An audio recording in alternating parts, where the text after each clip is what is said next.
السلام علیکم ورحمۃ اللہ وبرکاتہ۔ الحمد للہ وکفی وسلام علی عباده الذین اصطفی اما بعد۔ اعوذ باللہ من الشیطان الرجیم، بسم اللہ الرحمن الرحیم۔ وقال الذین کفروا لرسلهم لنخرجنکم من ارضنا او لتعودن فی ملتنا فأوحى إليهم ربهم لنهلكن الظالمين ولنسكننكم الأرض من بعدهم ذلك لمن خاف مقامي وخاف وعيد۔ سبحان ربك رب العزة عما يصفون وسلام على المرسلين والحمد لله رب العالمين۔ اللهم صل على سيدنا محمد وعلى آل سیدنا محمد وبارک وسلم۔ میں اس وقت اپنے ملک کے تمام مسلمان بھائیوں اور بہنوں سے، مسلم نوجوانوں سے ایک بات عرض کرنے کے لیے آپ کی خدمت میں حاضر ہوا ہوں۔ سب سے پہلے تو میں اپنے مسلمان بھائیوں بہنوں اور نوجوانوں کو اپنے دل کی گہرائیوں سے مبارکباد دینا چاہتا ہوں۔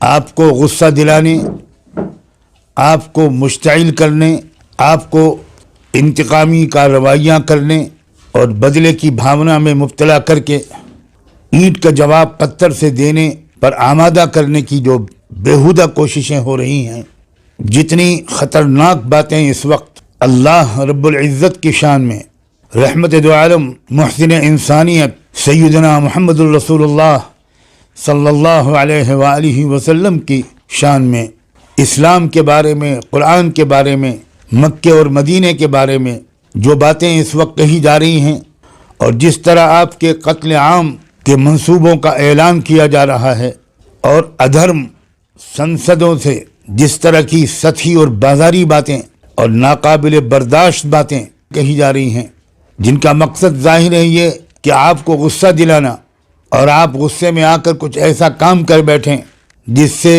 کچھ لوگوں کی ڈوبتی ہوئی کشتی کو کچھ اور سہارا مل جائے۔ مگر آپ نے جس طرح سمجھداری کا ثبوت دیا ہے، آپ نے جس دانشمندی کے ساتھ خاموشی کا رویہ اختیار کر رکھا ہے، اس سے صاف ظاہر ہے کہ آپ اپنے تجربوں سے بہت کچھ سیکھ چکے ہیں، اور آپ کی جان و مال، آپ کی عزت و آبرو، آپ کے بچے، آپ کا کاروبار بچانے کے لیے، محفوظ رکھنے کے لیے آپ کے جو خدمت گزار دن رات اور انتھک کوشش کر رہے ہیں، اپنے کو خطروں میں ڈال کر آپ کے لیے جو کچھ کر سکتے ہیں کر رہے ہیں، آپ ان کی قدر کرتے ہیں، ان کی باتوں کو سنتے ہیں، ان کی گزارشات اور مشوروں پر اور ان کی رہنمائیوں پر عمل کرتے ہیں۔ اور جیسا کہ میں نے پہلے عرض کیا، آپ کو تجربوں نے بہت کچھ سکھا دیا ہے، آپ کے اندر ایک قومی شعور بیدار ہو گیا ہے۔ اب آپ اس طرح کی قوم نہیں رہے کہ ایک بیہودہ نعرہ کسی نے لگایا اور آپ لاٹھی لے کر اس کے پیچھے دوڑ پڑے، سوچے سمجھے بغیر کہ اس کا انجام کیا ہوگا۔ اس بات پر، اس سمجھداری اور دانشمندی کے رویے پر اور صبر و برداشت کی اس سطح پر پہنچ جانے پر میں آپ کو دل سے مبارکباد پیش کرتا ہوں۔ اسی رویے پر جمے رہیے۔ صبر کا مطلب یہ نہیں ہوتا کہ کوئی انسان بے حس ہو جائے، لیکن صبر کا مطلب یہ ضرور ہوتا ہے کہ جو قدم اٹھایا جائے سوچ سمجھ کر اٹھایا جائے، قدم بھی صحیح ہو اور وقت بھی مناسب ہو۔ آپ نے بہت صحیح رویہ اختیار کیا ہے۔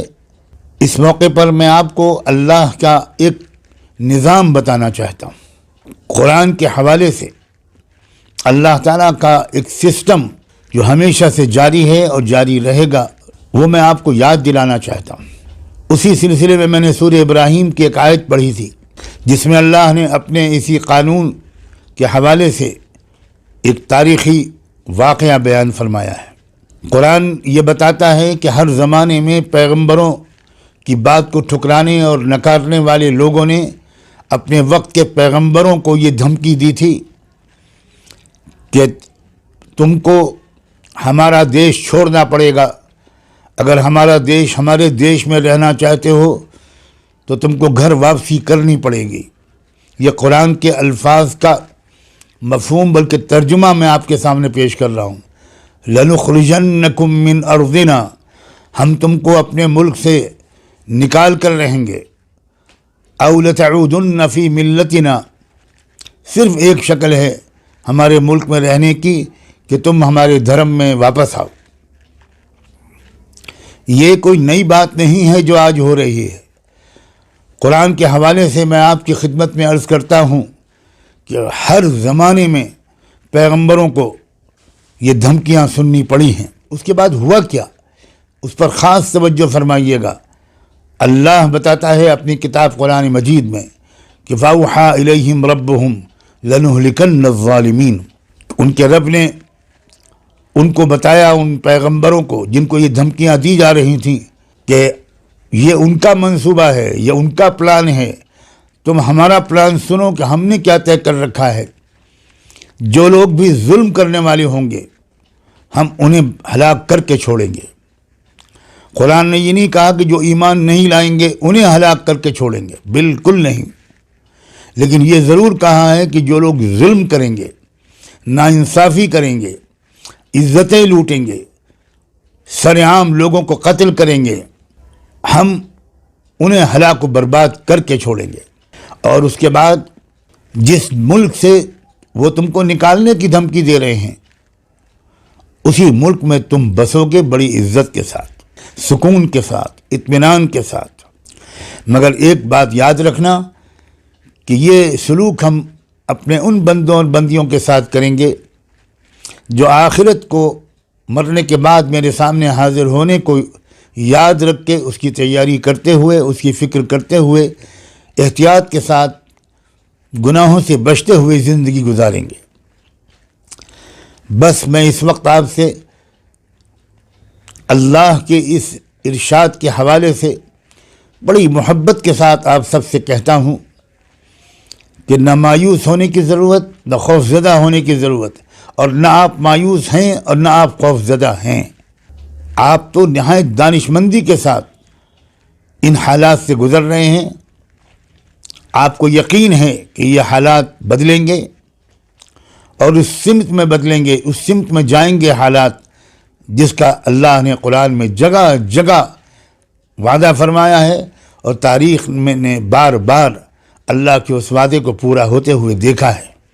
بس اتنی ضرور یاد دہانی کے طور پر عرض کرتا ہوں پورے احترام کے ساتھ آپ کے کہ ذرا اور زیادہ اپنی زندگی کو گناہوں سے پاک صاف کر لیجئے، خوب نیکیاں کیجئے، غریبوں کی خدمت کیجئے، یہ دیکھے بغیر کہ یہ کس دھرم کو ماننے والا ہے، کس سماج میں پیدا ہوا ہے.